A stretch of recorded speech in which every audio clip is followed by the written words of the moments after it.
चलो स्टार्ट करते हैं। देखो, विद अप्लाइड मैथमेटिक्स नाउ। अब अप्लाइड मैथमेटिक्स में जो मैं पहला टॉपिक ले रहा हूँ, ठीक है ना, वो I am starting with, heading लगाओ तुम लोग, perpetuity sinking funds bond and EMI. Perpetuity, sinking funds, bond, and EMI. This is the first chapter from which we are starting.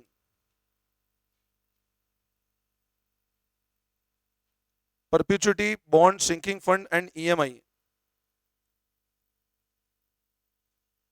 ये फर्स्ट चैप्टर है जिससे हम लोग स्टार्ट कर रहे हैं, perpetuity, bond, sinking fund and EMI.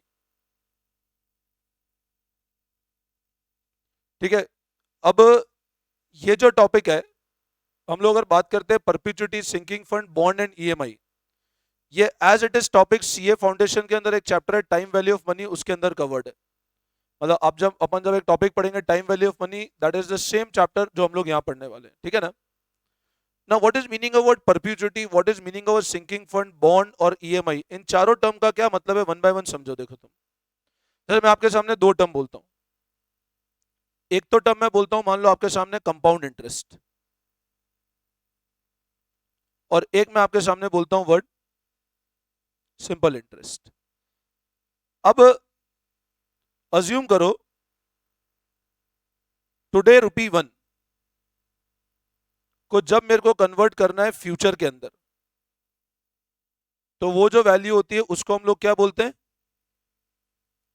आज के ₹1 को आगे लेके जाना है, तो that value is known as future value. और उसको वापस अगर आज पे लेके आना है, तो उसको हम लोग बोलते हैं प्रेजेंट वैल्यू। ये कंसेप्ट समझ। मैं सबसे पहले है ना कंपाउंड इंटरेस्ट और सिंपल इंटरेस्ट बताता हूं क्या डिफरेंस होता है इन दोनों के बीच में। देखो, अज्यूम करो मैंने आज ₹100 इन्वेस्ट किए, ब्याज की रेट है 10%, तो पहले साल मेरे को कितना ब्याज मिलेगा, ₹10 का। दूसरे साल कितना ब्याज मिलेगा, मेरा प्रिंसिपल कितना हो जाएगा, उस पर कितना ब्याज मिलेगा मेरे को, तो ब्याज कितना हो जाएगा मेरा, ₹11। फिर अगले साल मेरा प्रिंसिपल कितना हो गया, फिर ब्याज कितना मिला, तो कितना हो जाएगा। इस तरह इंटरेस्ट चलता रहेगा। अब कंपाउंड इंटरेस्ट का मतलब क्या होता है, इंटरेस्ट पे interest is known as compound interest. But अगर मैं बात करता हूं सिंपल इंटरेस्ट की, तो यहां पे इंटरेस्ट का अमाउंट हर साल क्या रहता है मेरा, ये सबको आइडिया है कि अगर मैं ₹100 लगाया, 10% का ब्याज है, तो पहले साल ब्याज कितना मिला, अगले साल भी ब्याज कितना मिला, फिर ब्याज कितना मिला। तो सिंपल इंटरेस्ट में आपका अमाउंट ऑफ इंटरेस्ट हर साल क्या रहता है, सेम। और कंपाउंड इंटरेस्ट में आपका अमाउंट ऑफ इंटरेस्ट हर साल क्या होता है, चेंज होता है। तो सबसे पहले एक चीज समझना, जब हम लोग बात करते हैं सिंपल इंटरेस्ट की और एक हम लोग बात करते हैं कंपाउंड इंटरेस्ट की, सिंपल इंटरेस्ट में इंटरेस्ट क्या रहता है हमेशा, और कंपाउंड इंटरेस्ट में इंटरेस्ट क्या होता है हर साल, चेंज। अब अगर मान लो मैं ऐसे लिखता हूं, A=P1+R⁴ इसका मतलब होता है this stands for future value. ये कौन सी वैल्यू है, दिस स्टैंड्स फॉर, या एक और क्या बोल सकते हैं, this is your and this is your time. तो अब अगर मान लो मैं ऐसा बोलता हूं कि A=P1+R⁴ तो R is your rate of interest, N is your time, P is your principal and A is your amount. लेकिन इसका लॉजिक क्या होता है, समझो मेरी बात। अगर मान लो मैं ऐसा बोलता हूं मेरे को ₹100 आज इन्वेस्ट करने हैं, आज मेरे को ₹100 इन्वेस्ट करने हैं, रेट ऑफ इंटरेस्ट है 10%, रेट ऑफ इंटरेस्ट कितनी है, और मान लो ये इन्वेस्ट करने मेरे को 2 साल के लिए, ₹100 का इन्वेस्टमेंट करना है 10% की रेट से, कितने साल के लिए, 2 साल के लिए। ₹100 का इन्वेस्टमेंट करना है 10% की रेट से, कितने साल के लिए, और मान लो मैं कहता हूं इंटरेस्ट कौन सा है, कंपाउंड इंटरेस्ट। तो आपका 2 साल बाद अमाउंट कैसे निकालोगे, प्रिंसिपल 100, 1.8 10%, और टाइम कितना साल है, 2 साल। समझ में आया भाई। कितना इन्वेस्ट आज किया मैंने? 100 रुपए आज लगाए। क्या रेट पे? 10% पे। कितने साल के लिए? 2 साल के लिए। तो ये जो मेरा ए है, दिस इज माय, ये जो मेरा 100 है, दिस इज माय प्रिंसिपल, या इसको एक और क्या बोल सकता हूं मैं, this is your rate of interest and this is your time. इतना सा लॉजिक एक बार समझ लो। बोलो ये समझ आया? वापस सुनना, मैंने क्या लिखा, ए बराबर पी 1 + r की पावर n। ये सिंपल फॉर्मूला है कंपाउंड इंटरेस्ट के थ्रू फ्यूचर वैल्यू निकालने का। ये तो आप लोगों ने पढ़ा होगा शायद 8th क्लास में भी, 8-9 में था ना, सिंपल इंटरेस्ट, कंपाउंड इंटरेस्ट। अब अगर मैं p ऐसे लिख सकता हूं, यस और नो, लिख सकता हूं, या इसको ऐसे भी लिख सकता हूं, a 1 + r की पावर, लिख सकता हूं क्या? कुछ चेंज नहीं किया मैंने। P = a 1 + r की पावर -n। बोलो इसमें कुछ चेंज है? a = p 1 + r की power n। This n stands for time, this -n stands again for time। But तुम देखना, इधर पावर में प्लस है, इधर पावर में क्या है? तो मैं ऐसा बोल सकता हूं, जब पावर में प्लस है तो हमको क्या करना है?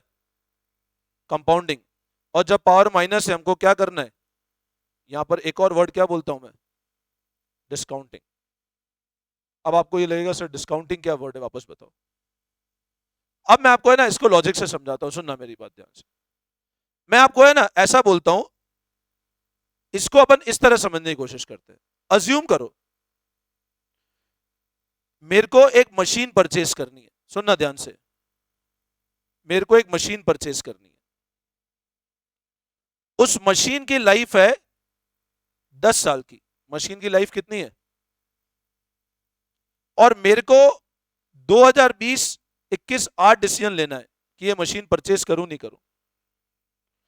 और इस मशीन की जो कॉस्ट है वो कॉस्ट है 5 लाख रुपए। इस मशीन की कॉस्ट कितनी है और लाइफ कितनी है? सुनना ध्यान से, मेरे को एक मशीन परचेज करनी है जिसकी लाइफ 10 साल है और कॉस्ट कितनी है? 5 लाख, और लाइफ कितने साल है? 10 साल। अब मेरे को डिसीजन आज लेना है कि क्या मैं इस मशीन को खरीदूं कि नहीं खरीदूं। अब मेरे को डिसीजन, या तो मैं ये बोलूं यार एक काम करो 10 साल का समय बीत जाए, फिर 10 साल बाद देखूंगा, पैसा आया तो खरीदेंगे वरना नहीं खरीदेंगे, मशीन ने प्रॉफिट दिया तो। अब बताओ 10 साल तक वेट कर सकते हो क्या? नहीं। डिसीजन तो आज लेना है। बट ये कैश फ्लो कितने साल तक जनरेट करेगी? ये कैश फ्लो कितने साल तक जनरेट करेगी? अगले 10 साल। अब आपको आज डिसीजन लेना है कि मशीन खरीदे नहीं खरीदे। अब कैसे डिसीजन लेवे? तो आप क्या करते हो? एस्टीमेट लगाते हो।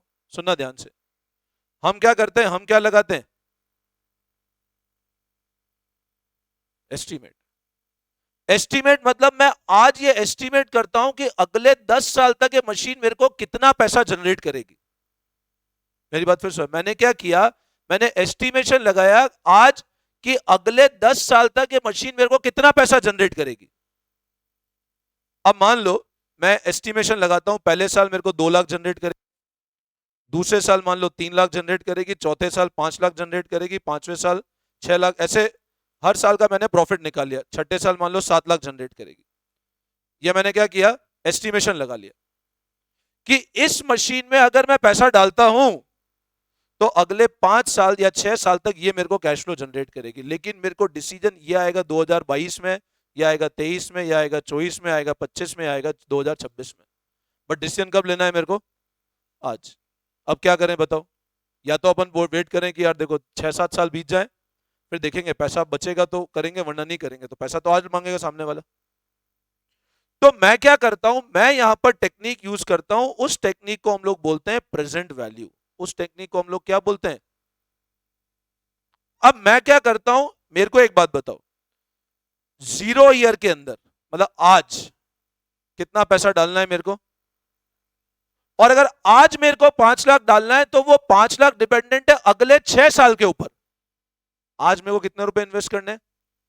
और आज अगर मेरे को 5 लाख डालना है तो वो 5 लाख डिपेंडेंट है अगले 6 साल का जो कैश फ्लो, मान लो लाइफ 6 साल ही थी। अब मेरे को एक बात लॉजिकली सोच के बताना कि 2026 में जो मेरे को 7 लाख मिलेगा और आज मेरे को 7 लाख मिले, सुनना, 2026 में मेरे को कितना मिलता है और एक 2021 में 7 लाख मिले, बताओ किसकी वैल्यू मनी टर्म्स में ज्यादा होगी? आज के 7 लाख। भाई 2026 में जो 7 लाख मिलेगा वो 7 लाख थोड़ा रहेगा, उसकी तो वैल्यू कम हो चुकी होगी ना।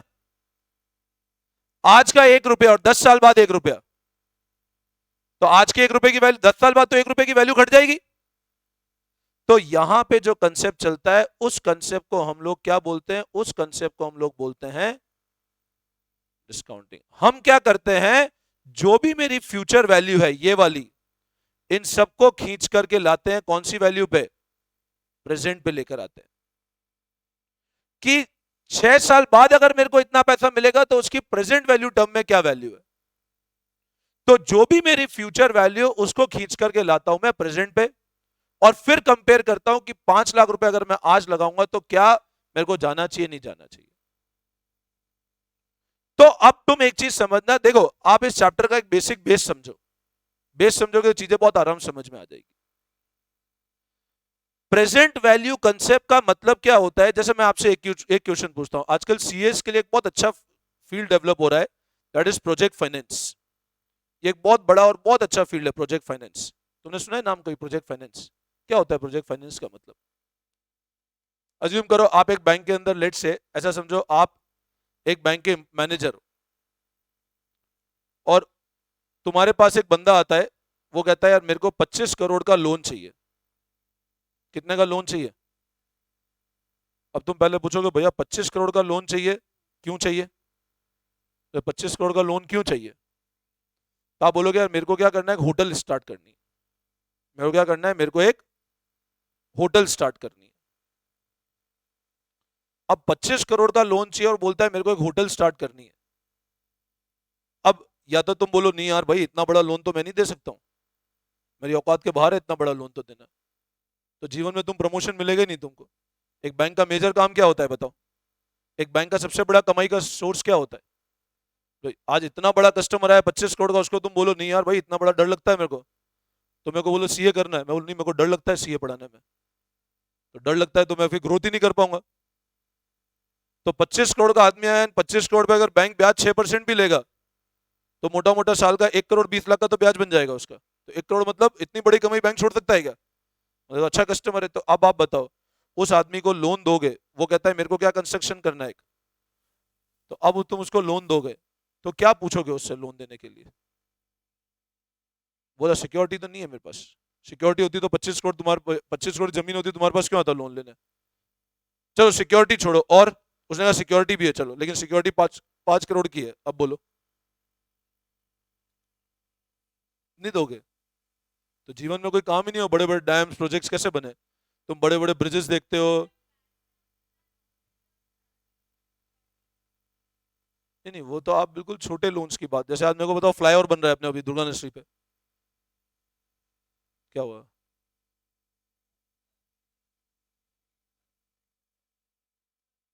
हाँ देख वो एक अलग चीज है, ठीक है उन्होंने घपले कर दिए वो अलग बात है, ठीक है ना, बट चलो आपकी मैं पॉइंट समझ गया। बट मैं आपको बोल रहा हूँ चलो सिक्योरिटी छोड़ो, अगर बैंक को आपने सिक्योरिटी भी दी तो भी क्या बैंक लोन दे देगा क्या आपको? और क्या चीज पूछेगा आपसे बैंक? अभी मेरे को बताओ फ्लाईओवर बन रहा है दुर्गा नर्सरी पे, तुम जो जाते हो देखते हो, वो फ्लाईओवर की क्या कॉस्ट मानते हो? क्या 1 करोड़ का फ्लाईओवर है क्या? तो कम से कम होगा 20-25 करोड़ का फ्लाईओवर होगा। तो इतना पैसा कोई आदमी कहाँ से लाए अपनी जेब से? वो अपनी जेब से तो लगा ही नहीं सकता, मर जाए बेचारा आदमी अपनी जेब से लगाया तो। भाई अगर वो अपनी जेब से लगाएगा तो मर जाएगा। 25 करोड़ किसको कहते हैं? कहाँ से लाएगा बताओ 25 करोड़ रुपए? और बैंक के पास जाएगा तो बैंक क्या क्वेश्चन पूछेगा उससे बताओ, कि आप हमको क्या बना के दो? पहला बैंक क्वेश्चन उससे पूछेगा आप हमको क्या बना के दो? प्रोजेक्ट की रिपोर्ट बना, आप क्या करोगे इस पैसे का और कैसे यूज करोगे? 25 करोड़ ऐसा तो नहीं आज लेते आज ही खत्म कर दोगे, आए खाते में खत्म कर दिए। तो बैंक बोलेगा हम धीरे धीरे पैसा देंगे, और बदले में आप ये बताओ हमको कि ये 25 करोड़ से जो आप पैसा जनरेट करोगे, जो आप इससे क्या जनरेट करोगे, उससे कितने साल तक कैश फ्लो जनरेट कर? आपने बोला यार हम कैश फ्लो कितने साल तक जनरेट करेंगे, या बोलते हो 15 साल तक कैश फ्लो जनरेट करेंगे। तो 15 साल तक जब कैश फ्लो जनरेट करोगे तो हमारा रीपेमेंट शेड्यूल कैसा रहेगा वो बताओ हमको। तो अब यहां पर you will need the guidance of a expert कि यार मेरे को एक प्रोजेक्ट रिपोर्ट बना के जहां मेरे को बताओ अगले 15 साल तक मेरे को कितना कैश फ्लो आएगा, हर साल कितना कितना पैसा मिलेगा मेरे को। अब जब आपको कुछ particular amount of cash flow हर साल मिलेगा, मान लो तुमको हर साल कुछ कुछ पैसा मिलता रहेगा, तो आप बैंक से क्या बोलोगे? बैंक आपको ये बोलेगा देखो अगले 15 साल तक तुमको जो पैसा मिल रहा है ये सब, आज आप खड़े हो 2021 में, आप हमारा पेमेंट कितने साल बाद दोगे? 15 साल में दिए। तो 15 साल तक जो कैश फ्लो होगा उसको प्रेजेंट वैल्यू पे तो लाना पड़ेगा ना, वो तो 15वें साल होगा, बट हमको डिसीजन तो आज लेना है। तो जो भी तुम्हारा एस्टिमेटेड कैश फ्लो है आज के दिन 15वें साल का, उसको प्रेजेंट वैल्यू पे लेकर आओ। और प्रेजेंट वैल्यू पे लाने से फायदा क्या होगा कि आपको पता चल जाएगा कि उस दिन उस मनी की डिस्काउंटेड वैल्यू कितनी होगी। अब जैसे मेरे को समझो, मैं आपको ऐसे समझाता हूं, आज का 1 रुपया मैं तुमको ऐसे पढ़ाता हूं। मैं जब पढ़ता था, मैंने 2004 में अपना 12th पास किया। 2004 में जब मैं 12th में पढ़ता था मेरे स्कूल की फी थी 5,000 रुपए। अब ये मत सुनो सर आप सरकारी स्कूल में पढ़ते होंगे, अच्छा प्राइवेट स्कूल में पढ़ता था, फीस कितनी थी? 5,000। और उसमें भी बेनिफिट था, अगर 500 रुपये महीना फीस थी, एक साथ जमा कराओ तो 2 महीने का बेनिफिट मिल जाता था। और आज इसी में एक जीरो जोड़ देता हूं मैं, तो तुमको लगता है बहुत नॉर्मल फीस है। अब पढ़ा यही था सब चीजें, इको मैंने भी पढ़ी, अकाउंट्स मैंने भी पढ़ी, मैथमेटिक्स में पढ़ी, ये क्या कंटेंट था। But over the period money की वैल्यू क्या हो गई है? कम हो गई है। जैसे जैसे महंगाई बढ़ रही है पैसों की वैल्यू गिर रही है ना। भाई मेरे को एक बार तो पेट्रोल पहले खरीदते थे, आज से अगर तुम 10 साल पहले जाओ तो पेट्रोल आता था 40 रुपए लीटर, आज पेट्रोल 110 रुपए लीटर हो गया। 90 रुपए लीटर आएगा तो अपने को लगेगा बहुत सस्ता हो गया पेट्रोल। तो पैसों की वैल्यू धीरे धीरे क्या होती जाती है? दिन पे दिन। हो सकता है आज से 15 साल बाद ये फीस, आज तुम 2022 में खड़े हो, आज से 15 साल बाद 2037 में जब आएगा तो हो सकता है एक जीरो और बढ़ जाए, तभी लोगों को नॉर्मल लगे। क्यों? क्योंकि मनी की वैल्यू क्या होती है धीरे धीरे। तो हमको वो पैसा जो 15वें साल रियलाइज हो रहा है, हम क्या करते हैं उसको खींच करके लाते हैं कौन सी वैल्यू पे? आज की वैल्यू पे लाते हैं। और उस टेक्निक को हम लोग कहते हैं डिस्काउंटिंग। उस टेक्निक को हम लोग क्या कहते हैं? और डिस्काउंटिंग करना क्यों जरूरी है? क्योंकि कोई भी चीज जब हमको कैश फ्लो फ्यूचर में जनरेट करेगी, डिस्काउंटिंग करना इसलिए जरूरी है क्योंकि कभी भी अगर कैश फ्लो हमको फ्यूचर के लिए जनरेट होंगे, कभी भी कैश फ्लो कब जनरेट होंगे? तो उस फ्यूचर को आपको किस पे लाना पड़ेगा? प्रेजेंट पर लाना पड़ेगा, तब जाके आप एग्जैक्ट वैल्यू पता लगा पाओगे। अब मेरे को बताओ, मैं कहता हूं 2037 के अंदर मेरे को 50 लाख का प्रॉफिट होगा, तो वो 2037 डिसीजन कब लेना है मेरे को? तो बताओ 2022 के अंदर अगर मेरे को पता है 2037 में एस्टिमेटेड है, हो सकता है हो नहीं हो, अकाउंट डेप्रिसिएशन एस्टिमेटेड तो होता है, अपन ने डेप्रिसिएशन पढ़ा, क्या होता है? अगले 10 साल का एस्टिमेशन ही तो होता है। तो आज एस्टिमेट किया कि यार हमको 2037 में कितने का कैश फ्लो होगा, अगर 50 लाख का, तो उसको खींच करके प्रेजेंट वैल्यू पे लाओ, क्योंकि 2037 में जो 50, आज का 50 लाख और 2037 का 50 लाख, बताओ दोनों की वैल्यू सेम होगी क्या? भाई आज का 50 लाख और 2037 का 50 लाख की तो वैल्यू अलग अलग होगी ना। आज के 50 लाख की वैल्यू ज्यादा है, और उस दिन मैं जो 50 लाख में खरीद पाऊंगा उसकी वैल्यू मैं डिस्काउंटिंग में निकालूं कि उस दिन जो 50 लाख है उसकी रियल वैल्यू कितनी रह जाएगी। मैंने कहा उस दिन अगर मेरे को मिलेंगे 50 लाख, बस उनसे उस 50 लाख से मैं आज जो 30 लाख का सामान खरीद पा रहा हूं उसकी वैल्यू सिर्फ 30 लाख ही रह जाएगी आज 15 साल बाद। भले करेंसी 50 लाख मिली, बट सामान कितना ले पाया मैं से उस दिन? क्योंकि महंगाई बढ़ गई तो वैल्यू कम हो गई। तो प्रेजेंट वैल्यू का मतलब होता है फ्यूचर को आज में खींच के लाना, और उस टेक्निक को हम लोग बोलते हैं डिस्काउंटिंग। उस टेक्निक को हम लोग क्या बोलते हैं? तो डिस्काउंटिंग का मतलब होता है कन्वर्टिंग फ्यूचर टू, और कंपाउंडिंग का मतलब होता है कन्वर्टिंग प्रेजेंट। बोलो पहले ये वाला पॉइंट अच्छे से समझ आया कि नहीं आया?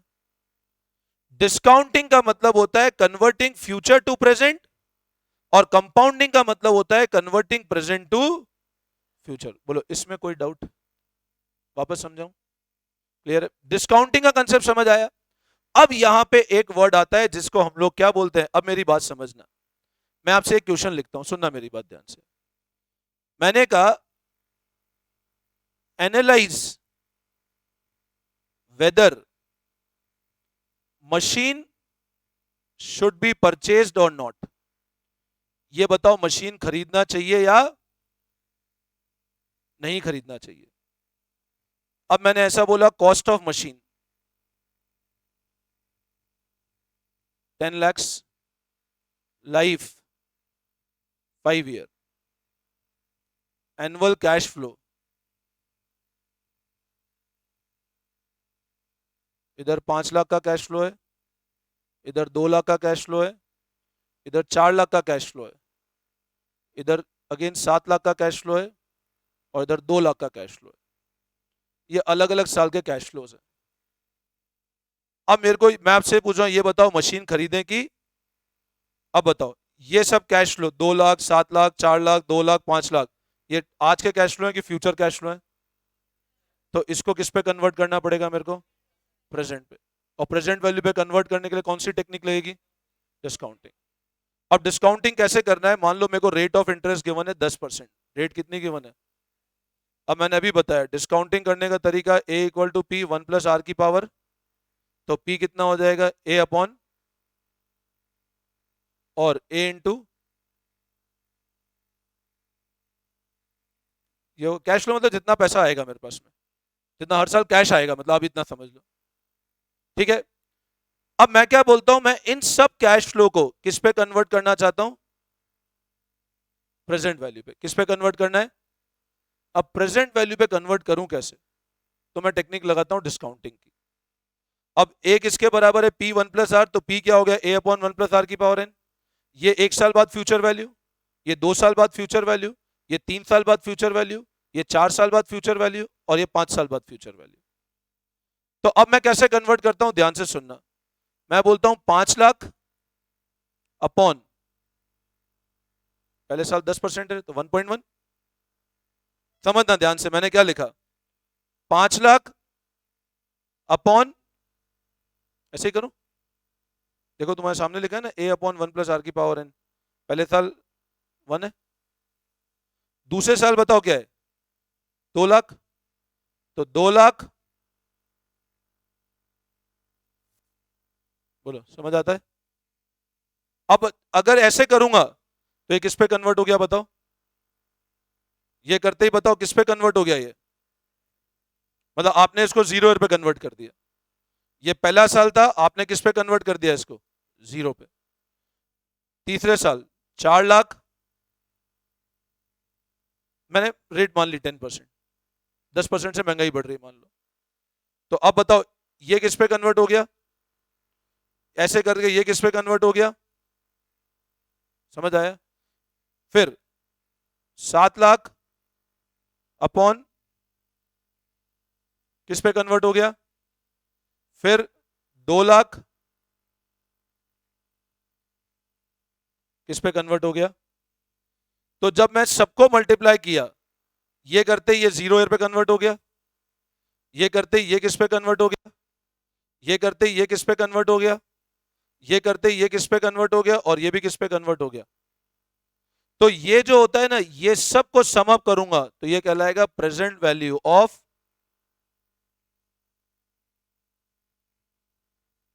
बोलो आई बात समझ में? और बताओ ये कब, ये कब करना है मेरे को? आज। आज मतलब ये कब करना है? Year, year 0। आज तो ये आज ही इन्वेस्ट करूंगा। तो आज 1 रुपए की वैल्यू क्या है? आज तो, आज 1 रुपए 1 रुपए बराबर है। 1 साल बाद क्या वैल्यू हो गई? 5 लाख अपॉन 1.1। 2 साल बाद क्या वैल्यू हो गई? 3 साल बाद ये, 4 साल बाद ये, और 5 साल बाद ये। कहां पे भाई? ये इन्वेस्ट कब करना है मेरे को? 10 लाख रुपए।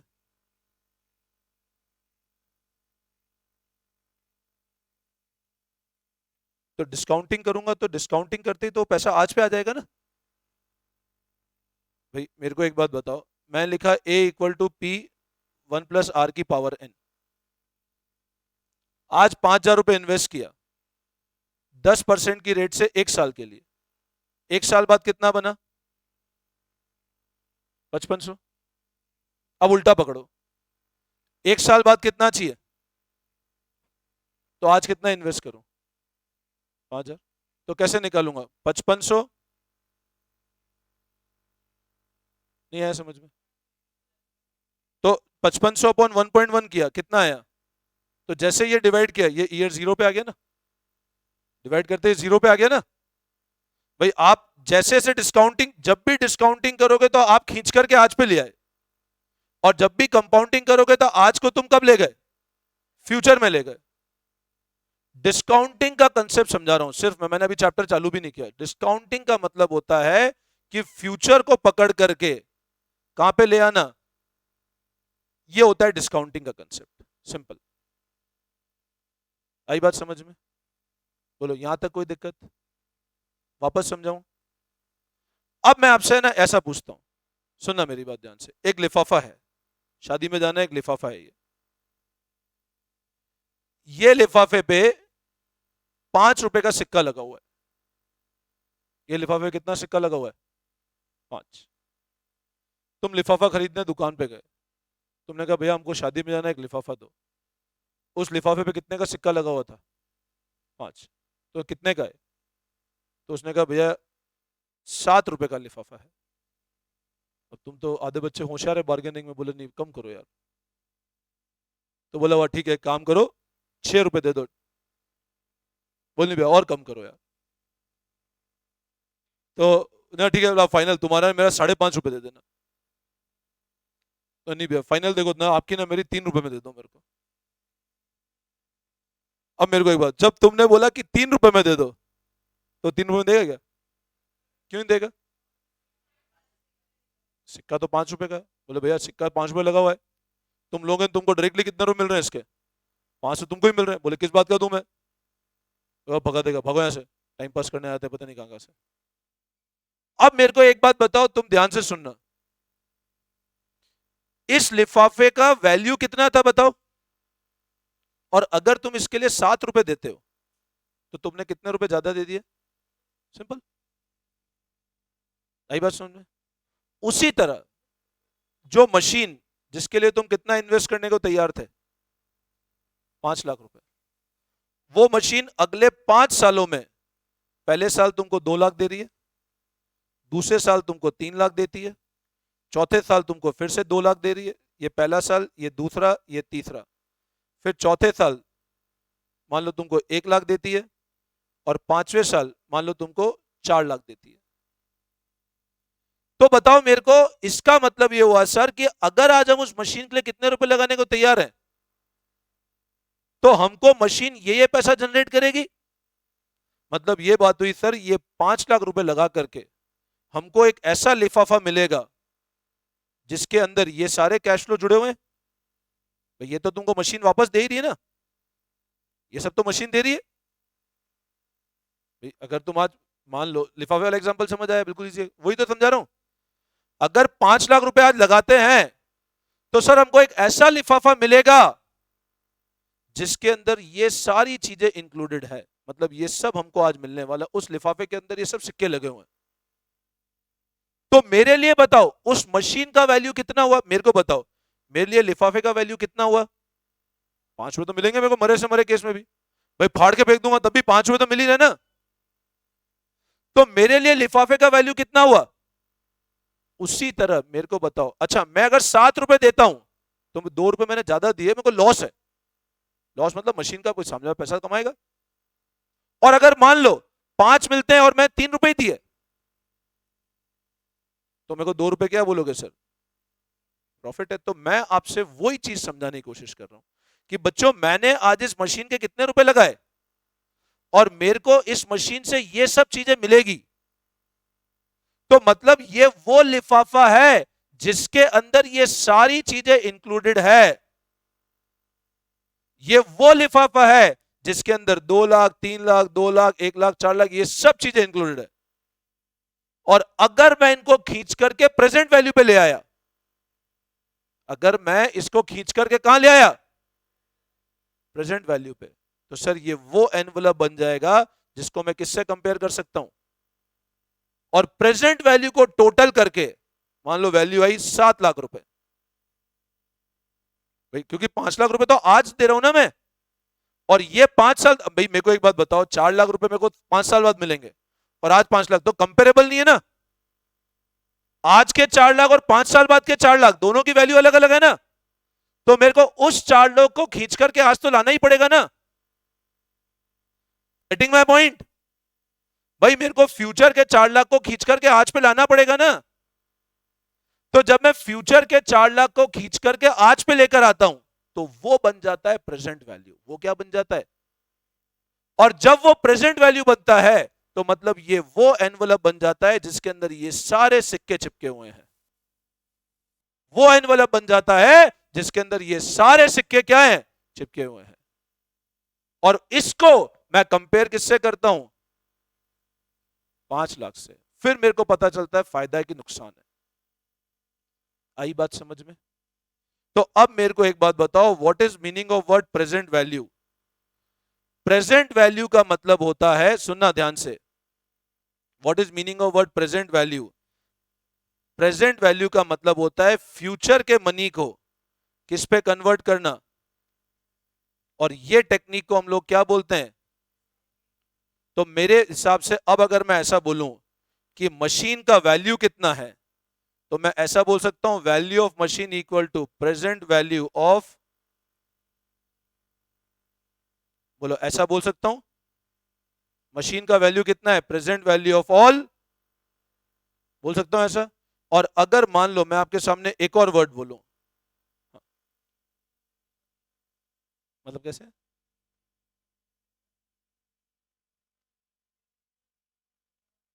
हाँ हो रहा, मैं आ रहा हूं आप वाले पॉइंट पे, अभी मैं समझा रहा हूं। मशीन का वैल्यू कितना है? Present value of all future cash flow. But machine से फायदा कितना है? तो आप बोलोगे sir present value of all future cash flow minus cost जो पे करनी, ये फायदा है मेरा। भाई मैंने एनवलप खरीदा, ये एनवलप पे कितने का सिक्का था? कितने पे खरीदा? तो मेरे को सामने वाले को फायदा कितने का हुआ? बट लिफाफे की वैल्यू तो कितनी थी? तो value is present value of all future future cash flow, but profit is minus initial investment. कि मेरे पास 7 रुपए आए, माइनस कर दूं 5, तो फायदा कितने का हुआ मेरे को?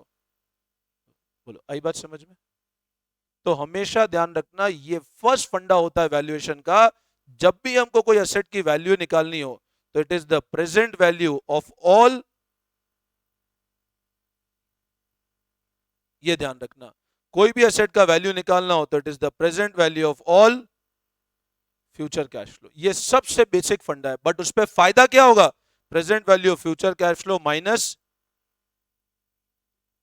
ये हमारा क्या है उस पर?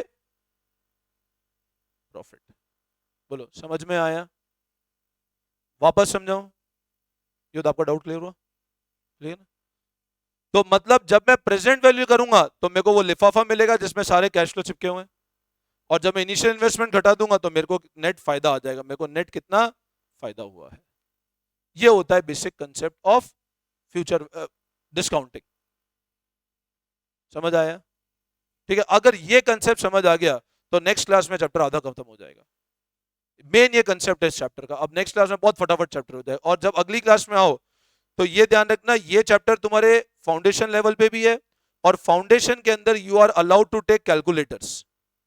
फाउंडेशन पे आपका नॉर्मल कैलकुलेटर्स अलाउड होता है एग्जाम में। तो इसलिए तुम लोग क्या करना, अगली क्लास में आओ, क्योंकि यहाँ पे क्या 12 पे कैलकुलेटर अलाउ नहीं होंगे। तो मैं आपको एक क्वेश्चन में लॉगरिथम के थ्रू बता दूंगा। जैसे मान लो अपने को 1.1 की पावर 10 सॉल्व करना है, मैनुअली तो सॉल्व नहीं कर पाओगे, तो लॉगरिथम का एक क्वेश्चन बता दूंगा। अगर एग्जाम में लॉग टेबल मिले तो ठीक, नहीं तो फिर एग्जाम में इसकी वैल्यू गिवन होगी। कोई बच्चा भी नहीं कर सकता डायरेक्ट मैनुअली। तो नेक्स्ट क्लास में आओ तो bring calculators with you. Getting my point? बिना कैलकुलेटर अपन काम नहीं कर पाएंगे। फाउंडेशन पे अलाउड है तो कैलकुलेटर यूज कर सकते हो, ठीक है ना? और नॉर्मल कैलकुलेटर लेकर ही आना।